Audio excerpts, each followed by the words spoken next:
আমাৰ লক্ষ্মী চুতীয়া বাইদেউৰ এই বুট জলকীয়া পথাৰত আপোনালোকে চালেই ইফালে বুট জলকীয়া এতিয়া উঠাই আছে মাৰ্কেটৰ কাৰণে। আজি আমি এখেতক আমি জানিব বিচাৰিছোঁ, বাইদেউ আপুনি কোনটো স্কিমৰ আণ্ডাৰত এইটো বুট জলকীয়াৰ পুলি পাইছিল?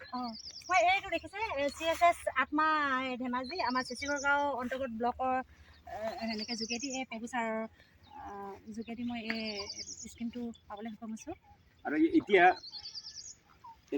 এতিয়া আপুনি এইটো যিটো বুট জলকীয়া খেতি আপুনি আছে আমাৰ ইয়াত কিমান বিঘা মাটিত আপুনি কৰিছে? মই 2 বিঘালৈ অকণমান কম হ'ব নেকি, অকণমান কম ন?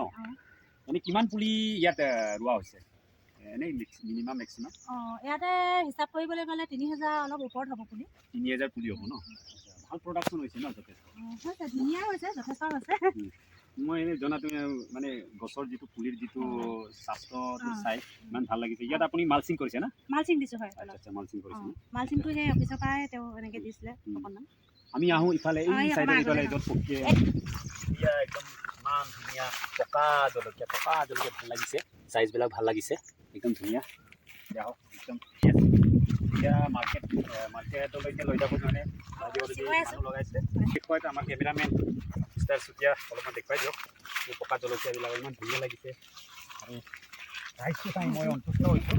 ইমান ভাল চাইজবিলাক চাওক, ইমান ধুনীয়া, একদম বঢ়িয়া। মালচিং দি কৰিছে। এই যিটো পকা জলকীয়া বা এই জলকীয়া যিটো খেতিটো কিমান মাহলৈকে আপোনালোকে উঠাব? কিমান দিন চলিব?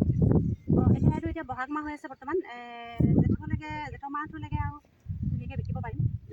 পাছৰখিনি অলপ বেয়া হ'বগৈ বুলি ভাবিছোঁ। তথাপিও ইমান বেয়া নহয়, আমি যিহেতু আমাৰ মাটিকণ ওখ মাটি, মালচিঙো দিয়া হৈছে, তথাপিও বতৰ অনুযায়ী অলপ আৰু ডাউন হ'ব।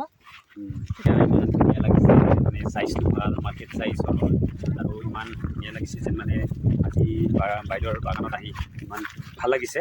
আৰু আমি ভৱিষ্যতে আমি ভাবোঁ যে ভালকৈ এই আমাৰ দাদাই ক'লে ছিঙি আছে মাৰ্কেটত ছাপ্লাই দিবৰ কাৰণে। ভাল লাগিছে, চাইজটো ভাল, যথেষ্ট উৎপাদন হৈছে বুলি আমি ভাবিছোঁ। কমচে কম 3 কুইণ্টেল পাৰ হ'ব বুলি আমাক জনাইছে। 3 টনলৈকে বেছি পাৰেই হ'ব বুলি কৈছে। আমি জানি সুখী হৈছোঁ। আমি কৃষি বিভাগৰ পৰা যথেষ্ট আমি চেষ্টা কৰিম আৰু দিবৰ কাৰণে। এতিয়া যথেষ্ট একদম ফ্ৰেছ বুট জলকীয়া আৰু মাৰ্কেট প্ৰাইচৰ কাৰণে ইমান ধুনীয়া ডাঙৰ আমি ভাবিছোঁ বাইদেৱে মানে পুৰস্কৃত হ'ব লাগে বুলি